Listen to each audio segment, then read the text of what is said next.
Hari ini gue bakal ngebahas salah satu film paling absurd yang gue nonton tahun ini. Saking absurdnya nih film, gue mau minta maaf dulu ya kalau mungkin review gue kali ini itu agak kasar dan malah ngebuat kalian nggak mau nonton filmnya. Tapi sih gue saranin kalian boleh nonton abis ini, atau mungkin yang udah nonton boleh komen. Terus nanti kalian tuh nilai sendiri gitu. Bagaimana menurut kalian film yang gue bahas kali ini?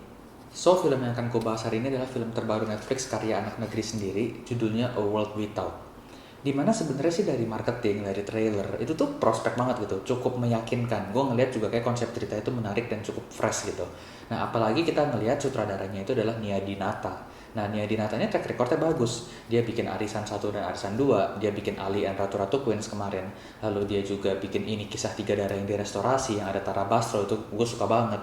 Dia juga terlibat di Janji Joni, dia terlibat di Quickie Express gitu. Jadi sebenarnya track recordnya udah keren banget gitu ya. Kalau lu suka film di Indo, lu nggak mungkin nggak tahu Nia Dinata. Nah, apalagi kita lihat juga jajaran cast-nya juga keren banget. Ada Amanda Rawless, ada Chico Jericho, Ayusita, ada Asmara Abigail gitu kan. Pokoknya cukup meyakinkan banget deh. Apalagi setelah trailernya kemarin keluar ya, pas sebelum filmnya muncul dia keluarin full trailer tuh, menurutku tuh cukup meyakinkan gitu. Nah, cuman ternyata pas setelah gue nonton, gue tuh sampai bingung sebenarnya nih masalahnya di mana. Menurut gue tuh simply satu sih, ini tuh kisah nggak mateng, dan gue rasa tuh mereka juga antara nggak berani atau mungkin juga gue rasa kurang research ya. Eksekusinya tuh menurut gue kacau balau. Nah, kacau balaunya gimana? Menurut gue simply dari satu deh, mereka tuh sebenarnya udah punya satu konsep ide tuh yang cukup bagus gitu. Ini kan ceritanya tuh kayak agak-agak ngikutin Black Mirror gitu ya, dystopian gitu. In the near future tahun 2030, ceritanya Indonesia ini tuh baru selesai dari pandemi, baru lepas dari pandemi, dan ya seperti yang kita tahu gitu, kehidupan udah banyak yang berubah. Lalu diceritakan tingkat kematian itu meningkat, tapi tingkat kelahiran itu menurun drastis. Nah, makanya adalah di sini dibuat satu komunitas, satu institusi yang namanya The Light, di mana ketuanya ini adalah Ali, si Chico Jericho, dan Sofia istrinya, Ayusita. Nah, di situ gue melihat ini kan udah in the future gitu ya. Kita lihat sendiri teknologi udah canggih, nge-scan mukanya udah beda, handphonenya udah berupa jam tangan, bisa di scrolling, bentuknya juga transparan, handphonenya juga bentuknya transparan. Tapi kita lihat sendiri, eksekusinya kacau balau. Masa name tag-nya itu dibuat dari kertas HVS terus ditulis pakai pen atau spidol, gue nggak tahu, cuma ditempel di dada. Ya kan, kalian bisa lihat sendiri gitu di trailernya. Terus kita bisa melihat banyak banget hal-hal yang kayaknya harusnya udah lebih up to date, seperti CCTV atau mungkin security satpam yang nggak ada bedanya sama tahun ini gitu. Tapi mereka seakan-akan mau membuat film ini tuh jauh di masa depan saat udah banyak hal berbeda gitu. Gue nggak tahu maksudnya apakah mereka mau bilang kalau ya maksudnya mau realistis aja kali ya, yang berkembang mungkin cuma teknologi dari handphone atau mungkin dari scanner, tapi lu udah bisa munculin manusia 3D yang interact langsung sama orang yang lewat. Tapi buat name tag aja, buat CCTV aja, buat security aja tuh semuanya masih bleek banget gitu bahasanya. Bahkan CCTV itu ngeselin gitu, di ceritanya nanti kita bakal tahu kalau CCTV itu bisa dibilang nggak ada gunanya gitu. Lalu yang kedua adalah dari penceritaannya sendiri. Penceritaan ini menurut gue nggak jelas mau dibawa kemana. Kita di awal dibikin fokus sama tiga sahabat ini, which is pemeran utamanya ini kan ada namanya Salina, ada Ulfa, dan Tara. Dimana ya kita memang ngikutin kisah tiga orang ini ya. Mereka itu di-delay ceritanya ya saat mereka beranjak ke usia 17 tahun, mereka akan dinikahkan dengan pasangan yang ceritanya tuh match sama mereka. Jadi kayak di Tinder gitu mereka match, tapi ini tuh yang nge-matchin tuh si Ali ini, si The Light ini ceritanya.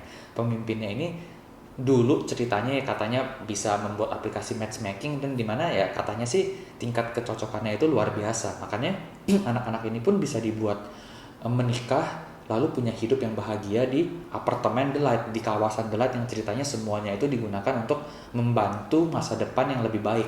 Ya kan, jadi mungkin mereka bisa punya anak, mereka bisa punya hidup yang lebih happy. Bahkan mereka itu dipisahkan berdasarkan kemampuan mereka, kesenangan mereka dalam berbagai bidang. Jadi kayak di kisah ini si Ulfa ini diceritakan sukanya bisnis, si Salina ini sukanya filmmaking, dan si Tara ini sukanya beauty gitu. Jadi dipisahin lalu diceritakan. Ada juga adegan yang kayaknya cult banget gitu ya, kayak waktu mereka baru datang si Chico Jericho ini kayak ngadain seminar, terus kesannya udah kayak perkumpulan gereja setan atau semacamnya gitu, tapi dibikin akhirnya kentang aja gitu. nggak ada kejelasan kayak organisasi ini sebenarnya bagaimana. Bahkan kalau kita ngelihat sendiri nggak pernah dikulik terlalu dalam dari karakter lain selain 3 karakter utama tersebut, ya kan. Bahkan ada adegan dimana di awal si Salina ini ngelihat dunia luar, sampai ada Hotel Batavia tuh sebagai salah satu simbol ikon Jakarta ya, biar lebih jelas gitu buat penonton yang. Tapi sih kiri kanannya cerita tuh udah kayak rada hancur gitu. Nah di sana tuh dia kayak ngevideoin orang, terus ada orang yang bilang kayak lu jangan di delete, lu jangan di delete yang istilahnya kayaknya tuh nggak bener, gue udah kabur dari sana. Lalu logikanya nggak masuk gitu. Saat lu denger sesuatu kayak gitu kan lu langsung googling kan, lu harusnya kan langsung tahu kan, lu cari tahu gitu. Lalu bisa aja ceritanya berjalan kayak ya udah cara lu kabur dari sana gitu kan. Maksudnya kan itu nggak membuat film juga langsung selesai. Nah tapi akhirnya pada ujung cerita dia baru googling dan bener aja beritanya langsung keluar kalau The Light ini ternyata nggak bener. Oke, itu tuh udah aneh ya nggak. Dari cara dia syuting aja udah kesel gitu. Gue bikin video YouTube aja pakai lampu nih, ini ada lampunya gitu, tapi dia kayak syuting cuma pakai gimbal ya enak aja gitu kan. Ngeditnya juga katanya keren, wah ini bagus, The Light mau mempromosikan, tapi sebenarnya editannya kayak karya anak kampus doang. Jadi kayak banyak inkonsistensi gitu, kayak maksud gue nggak jelas aja nih film. Terus ada yang bilang ini mau ngomongin tentang wanita, oh jadi wanita itu jadi perempuan itu nggak mau, jangan mau di abuse ya kan, jangan cuman gara-gara nggak punya anak terus mau dipoligami, jangan cuman gara-gara mau nikah mau punya anak maunya dijodohin gitu kan, terus jangan mau terima penyiksaan kekerasan dalam rumah tangga. Oke, gue paham gitu, tapi juga nggak ditekenin gitu loh ya kan. Penulisan karakter itu nggak dalam dan nggak jelas arahnya kemana. Kalau emang dari awal mau ngomongin tentang perempuan, nggak usah bertele-tele dengan istilahnya The Light ini melakukan konsep atau pembelajaran yang seperti yang dilakukan di film gitu kan, kayak ada pembelajaran tentang kosmetik, pembelajaran tentang filmmaking. Itu menurut gua nggak penting gitu loh. Terus udah itu juga kita bisa lihat bagaimana si Hafiz ini, si pemeran pria ini juga cuman kayak asal ada aja gitu kan.